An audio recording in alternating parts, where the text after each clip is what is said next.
dear viewers and fellows at Willy Brandt School of Public Policy.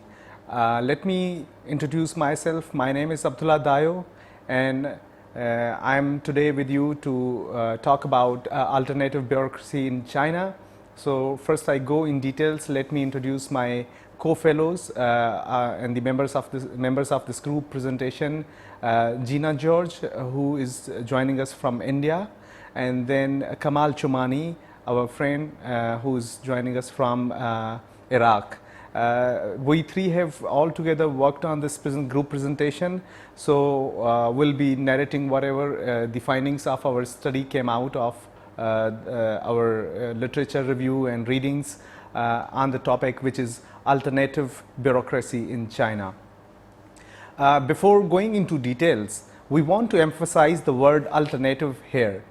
As you all know, most bureaucracies follow either Weberian or new public management models, which is actually quoted NPM. However, in the case of China, there is a deviance from these models, and thus the word alternative. While proponents of Weberian model or NPM criticize alternative models of bureaucracy as failed or corrupted, it is worthwhile to analyze them in a positive light. So let's dive into China's alternative bureaucracy called Bureau Franchising, or BF. The alternative bureaucracy, or as the authored term Bureau Franchising, is a hybrid structure that fuses market-based bureaucratic financing with the hierarchical personal control. In a Bureau Franchising model, the service providers are public employees, yet like private contractors, they can profit from the provision of administrative, regulatory and public services. Take for instance, the Construction Bureau of China offers high-powered incentives. The surplus of revenue after deducting the cost goes to the employees of the Bureau, while making it not only sustainable in itself, but also an incentive that makes bureaucrats to continue their honest and loyal work. It makes each bureau competent and work toward that surplus, at the end making it almost similar to an entrepreneurial company. Let's quote Chinese official in this field, the Construction Bureau chief, who says, "Our subsidiaries make money and pay themselves. The country government does not pay them. After deducting costs from revenue, the surplus belongs to them." Employees of the Construction Bureau and its bureaucracies were among the best paid in the country. So this is what the Bureau Chief of the Construction says.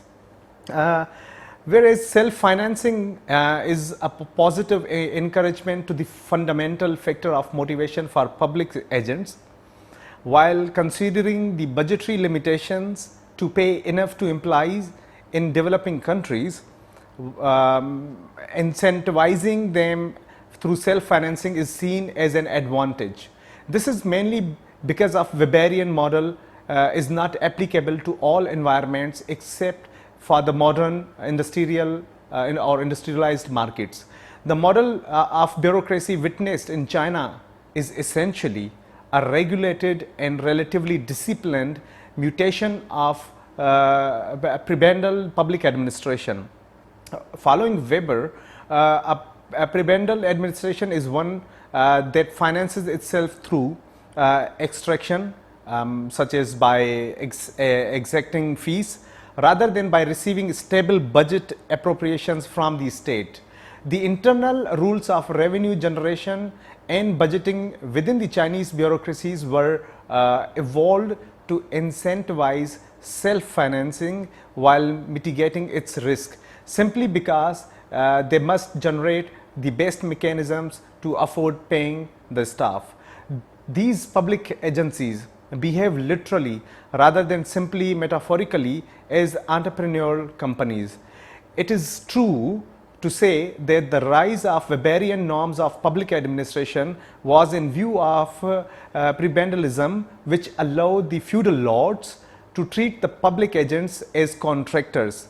Although such self-financing by public agents could be directly attributed to corrupted government, the modern authoritarian or authoritative regime of the Chinese Communist Party has few advantages over the past rulers in regulating the disadvantage of high opportunistic risks, prebendalism, and thus the significance of such an alternative model is high in a country like China.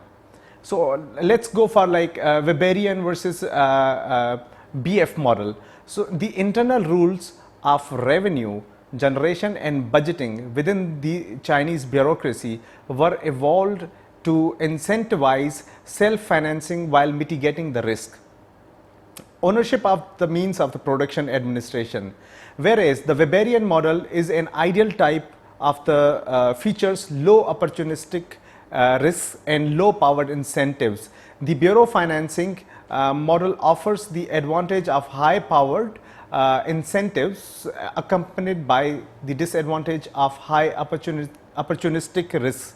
So let me show you two tables. The table 1, the Weberian model versus bureau franchising, which is the Weberian model, and then the bureau franchising, like high powered incentives, high opportunistic risks, partially or fully self funded public employees who own the means of administration, outsource services to offer firms on the market entrepreneurial, self-motivated risk taking.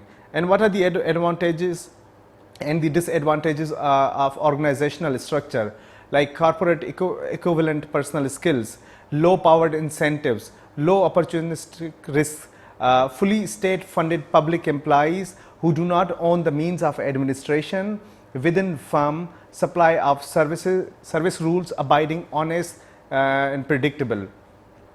Let's move to NPM versus China's bureaucratic practices. So NPM, the new public management, is a set of reforms tailored to developed countries that long ago established stably paid Weberian bureaucracies. In this context, it is taken for granted that public administration will be adequately financed and that state budgets will be predictably executed. With such capacities already in place, NPM was introduced to improve efficiency and quality of public services.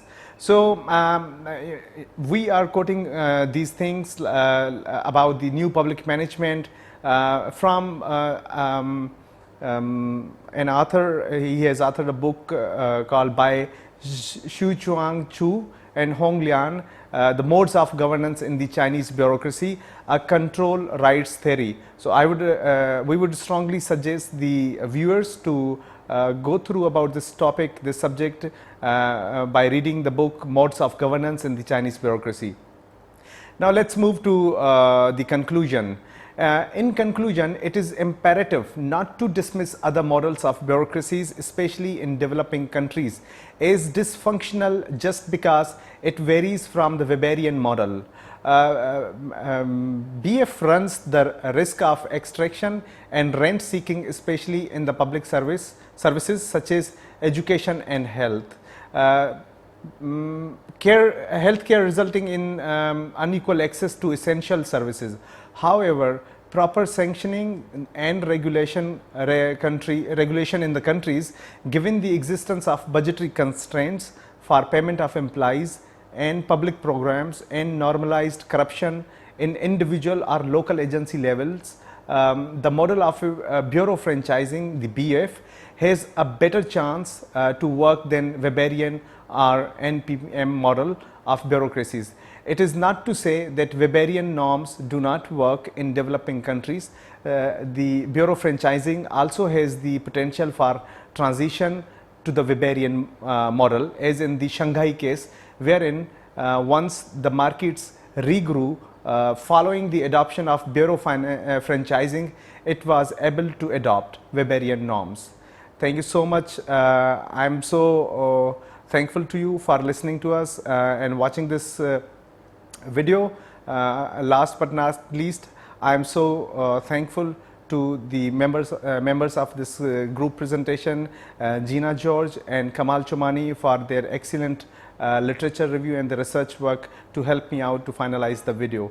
Thank you very much once again.